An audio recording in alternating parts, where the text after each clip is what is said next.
Sunday the 3rd of July. This is Oakwood Goldcrest, one of the plants that was stopped now a week ago.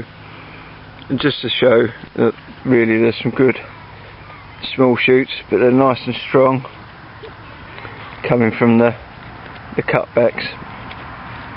As you can see, another week then you won't really see the cuts for the new leaves. So those that may have feared death, hopefully are now reassured that they're not. There's some more plants there. You can see the shoots coming through on them.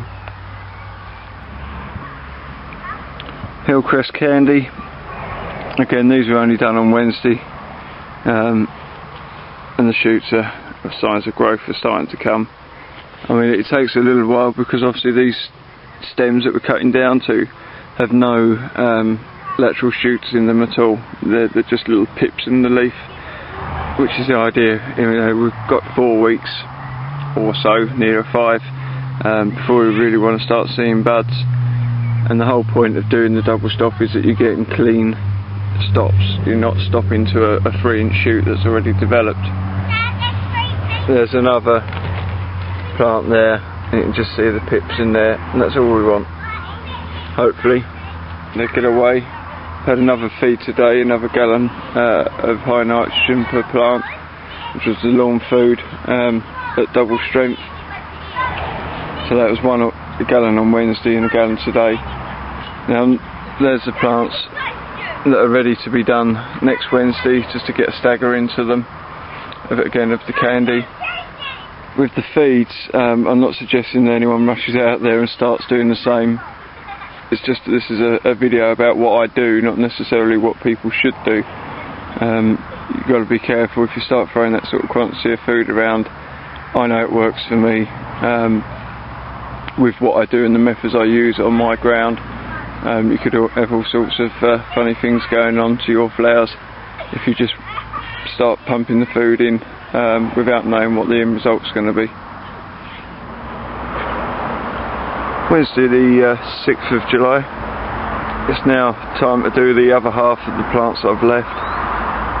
You can see the others are continuing to grow, and this being BJ Beauty, the ones that we've done a week ago, we can now see the shoots coming nice and strong from the cutbacks. Certainly didn't seem to object to being cut back. So it's now time to do the other 15, and that will get that job done.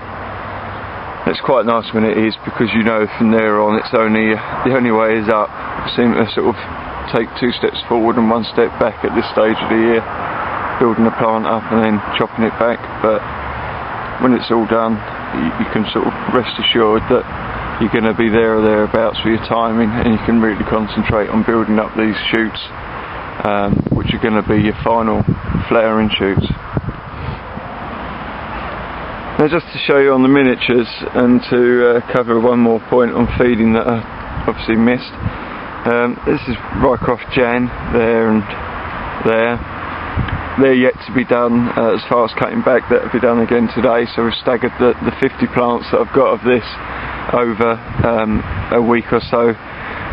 I don't show for more than about 2.5 to 3 weeks. I can't get any more time off of work, so I'll go from the possibly New Forest on the Thursday before bank holiday if the flowers are there. I don't time for it, but I time to be in flower by Midlands on the bank holiday Saturday.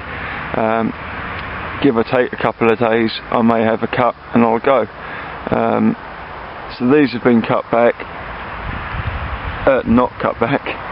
That one obviously has been cut back, so the rest to get that.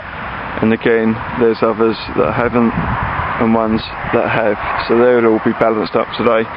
Now, I said that feeding was now twice a week, from the giants down to smalls. The miniatures do get fed. They're on a separate system of the watering, so that these 3 beds here, being the Mary's, Dave's Choice and Jan, are on a separate system under there. The first 3 are on one, the first 4 on another, so I can choose which groups, and generally the first 4 beds are large and giants, with a few medium semis, the second 3 are mediums and smalls. And then out here are the miniatures and the pums, which are also on a separate line, so I can choose which beds I'm pumping the feed through. The pums do get a couple of feeds. They had one on Sunday, and I might give them a balanced feed when we go on to that, and then one potash feed, and that's about the extent of it. They get the same base dressing, but they don't get the regular feedings.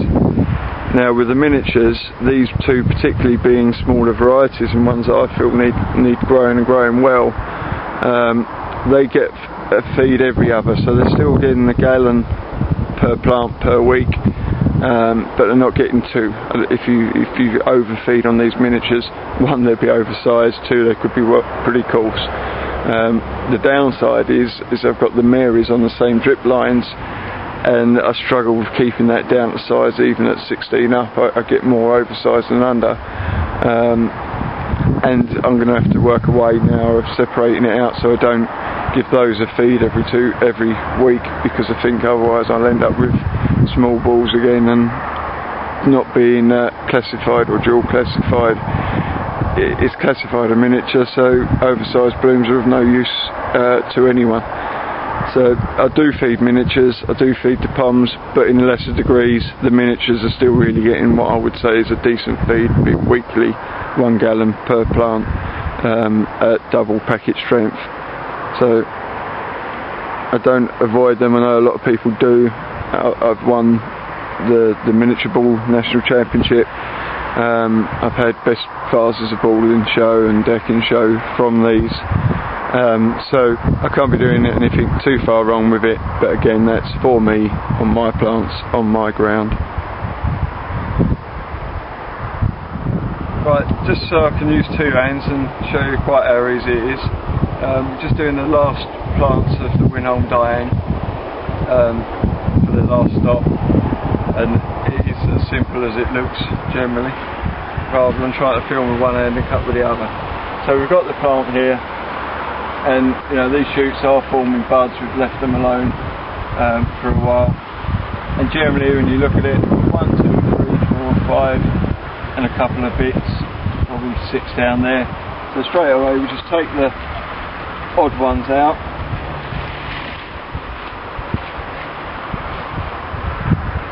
one down there, so they've gone, then into the plant, 1, 2, we go there, down there, and there. So they're cut back, and that's that one done. They don't take a couple of that. I've got white shoots down, potentially breaks to come on each of them, and at some point I'll start removing those down to the 6, maybe 7 growing shoots to flower. It's as easy as that, really.